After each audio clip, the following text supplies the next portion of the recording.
예수님이 함께 제자들과 함께 길을 가는 중에 제자들이 쟁론을 하는 거예요. 뭘 가지고 저렇게 싸우는가? 예수님 입장에서야 당신이 가르치신 말씀 가지고 토론을 벌이는가 하는 아마 그런 기대가 있으셨지 않았겠나.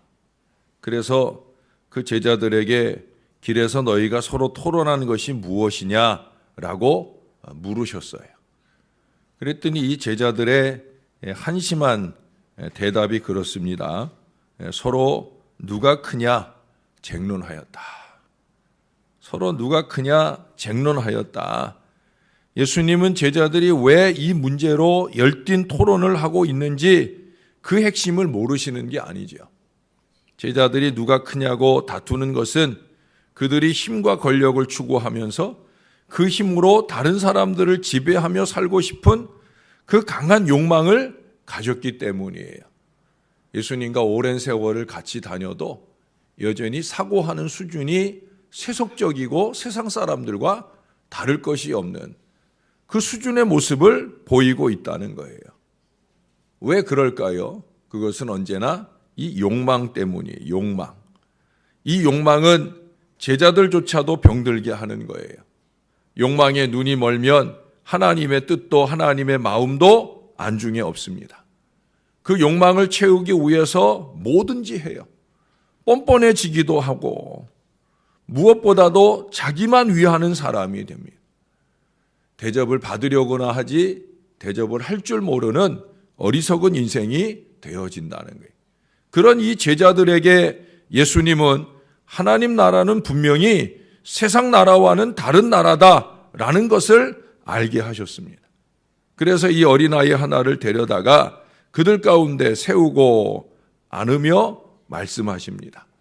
누구든지 내 이름으로 이런 어린아이 하나를 영접하면 곧 나를 영접함이요. 누구든지 나를 영접하면 나를 영접함 이상 나를 보내신 이 하나님을 영접함이니라. 결국 하나님 나라는 영접, 대접하는 나라가 아니라 영접하고 대접하는 나라다. 되게 작은 자 하나를 대접하는 게 그것이 예수님을 대접함이요. 그 이상 하나님을 대접하는 거다. 많은 사람들이 이것을 잊고 살아갑니다. 그래서 대접에 인색하지요.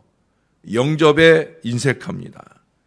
세상은 강한 자들이 약한 자들의 그 약함과 실패를 이용하여 성공하고 지배하는 나라입니다. 하지만 하나님의 나라는 달라요. 우리는 하나님의 나라의 백성이거든요.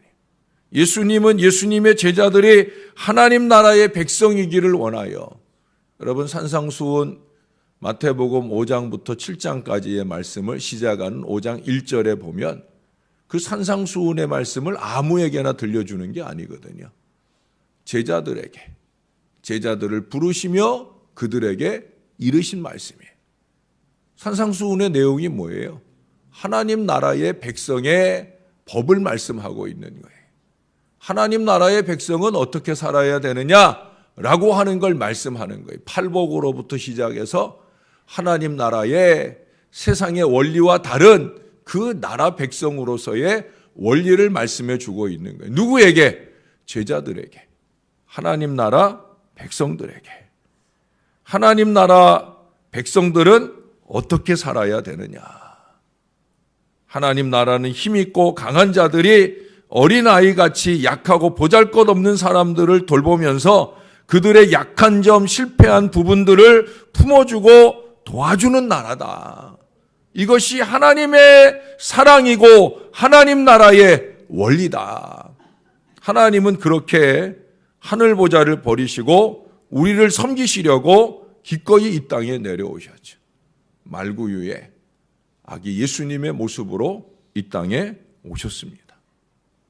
반대로 우리를 구원하시기 위해서는 기꺼이 십자가 그 고통의 자리로 올라가셨습니다.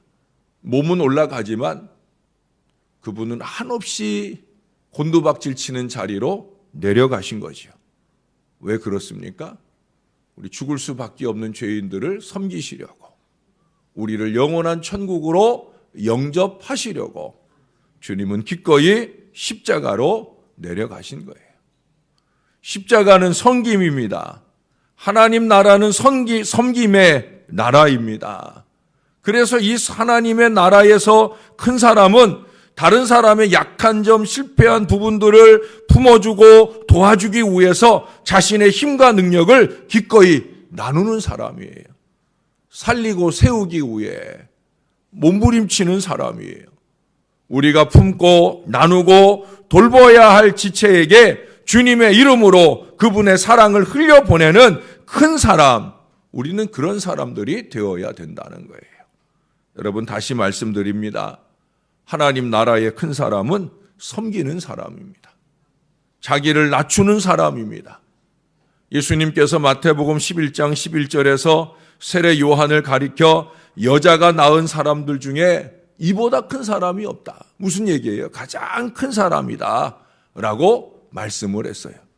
그런데 천국에서는, 하나님 나라에서는 이 세례 요한보다 작은 사람이 없다는 거예요.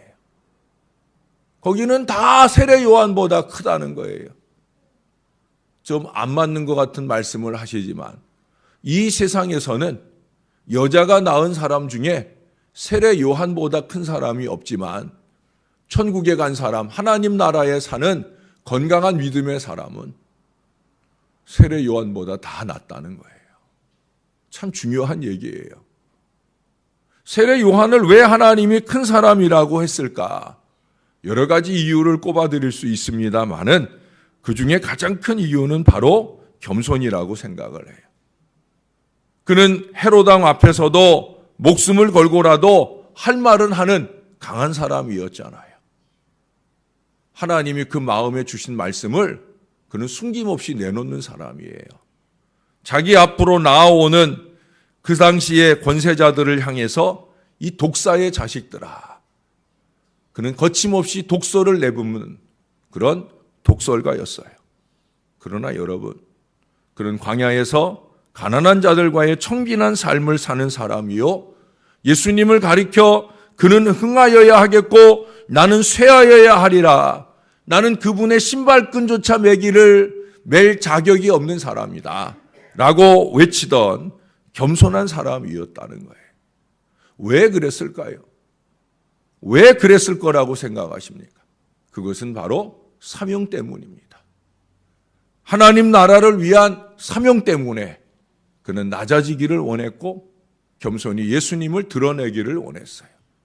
사명 있는 사람과 사명 없는 사람, 아니 사명감을 가진 사람과 사명감이 없는 사람의 차이는 여기에 있어요.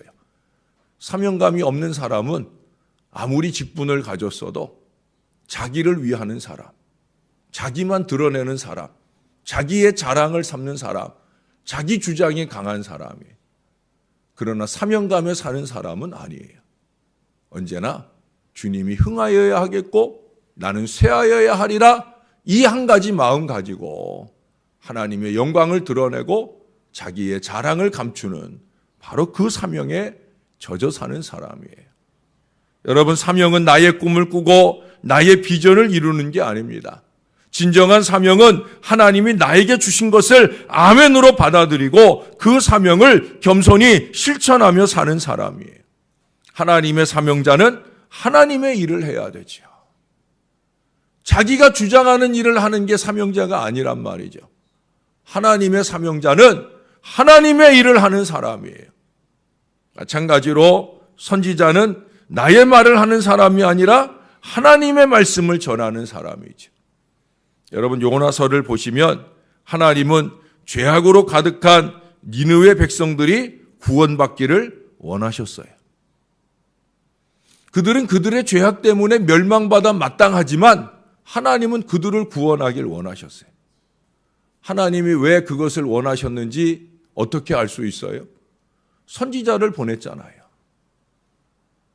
선지자를 보냈잖아요.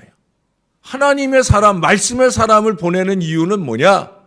그들이 그들의 죄악 때문에 멸망되기를 원하는 것이 아니라 그들을 구원하기를 원하신다라고 하는 거예요. 하나님의 구원은 차별이 없어요. 그래서 하나님은 이 선지자 요나를 부르시고 보내고자 하신 거예요. 니느웨에 가서 말씀을 전하게 하시고자 하신 거예요. 그러나 요나는 하나님의 사명을 달가워하지 않았어요. 아직은 그의 마음에 사명감이 부족했어요. 내 생각에는.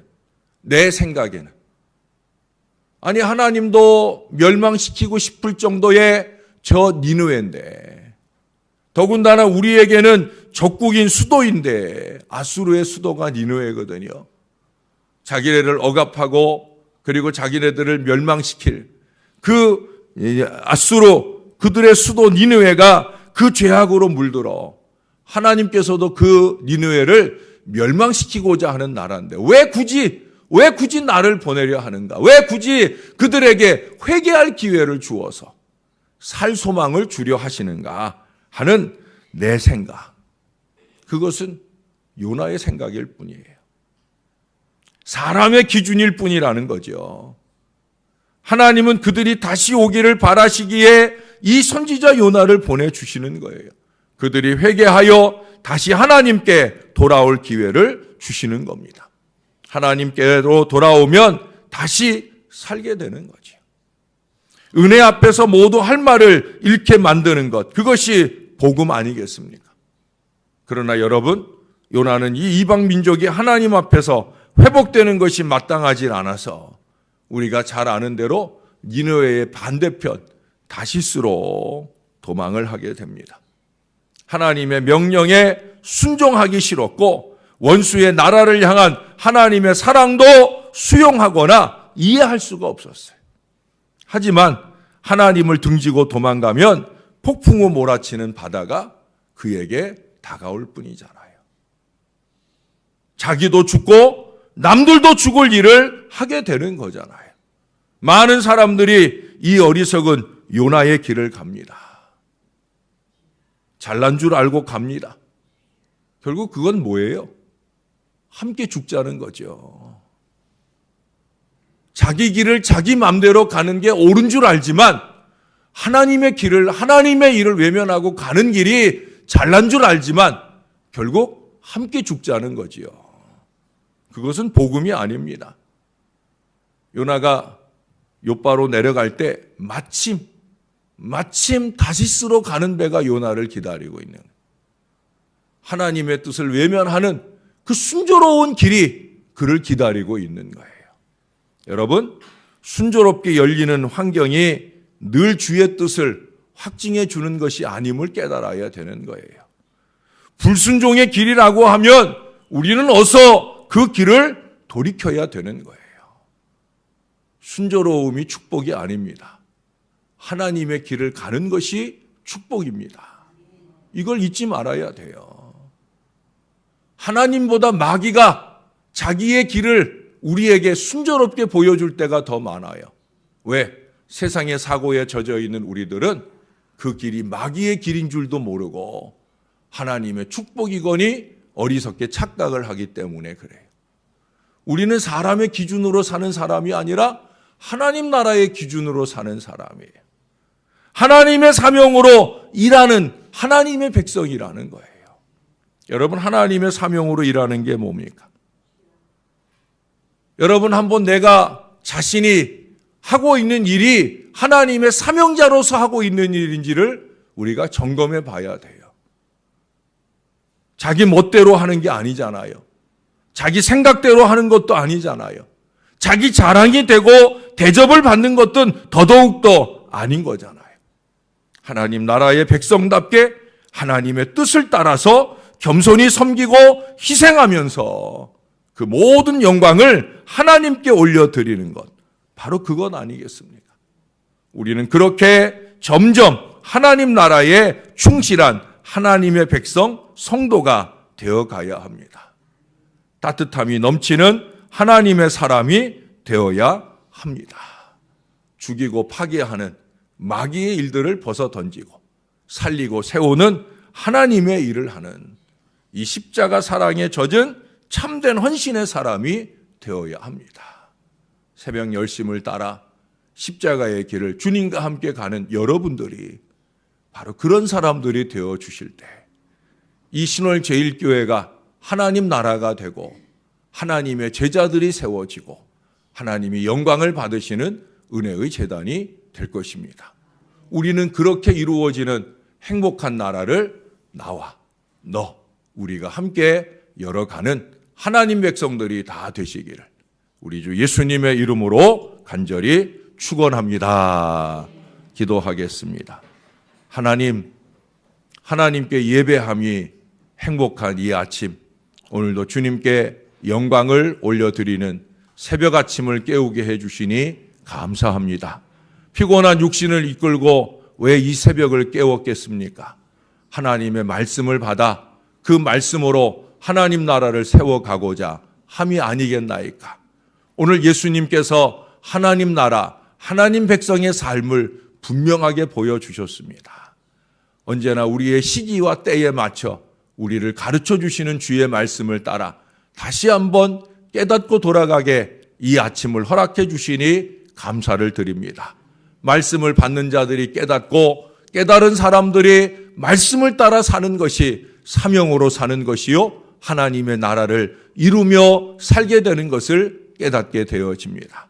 세상의 원리를 따라 사는 어리석은 인생들 되지 말게 하시고 하나님 나라의 기준을 따라 작은 자 하나라도 대접하고 영접하며 그 작은 자 하나를 대접하고 영접하는 것이 우리 하나님을 영접하는 이 신앙의 진리를 주님이 가르쳐 주신 것을 잊지 말게 하시고 그 주님의 가르침 따라 살아갈 수 있는 저와 이 모든 자녀들이 되게 하여 주옵소서. 주님이 영광을 받으시는 그 사명의 삶을 아름답게 살아가는 사명감을 가진 하나님의 제자들이 이 재단에 더욱더 많아지는 역사가 일어나게 도와 주옵소서. 사람의 생각, 사람의 고집, 사람의 주장, 사람의 자랑은 다 물러가게 도와주시고 오직 하나님의 뜻이 영영이 서는 이 하나님의 나라 신월제일교회가 되게 하여 주옵소서. 영원한 천국과 잇대어 천국가는 가장 큰 지름길은 신월제일교회라 인정받는 하나님 나라 될 수 있도록 우리를 도와주시옵소서. 감사합니다. 예수님 이름으로 기도합니다. 아멘.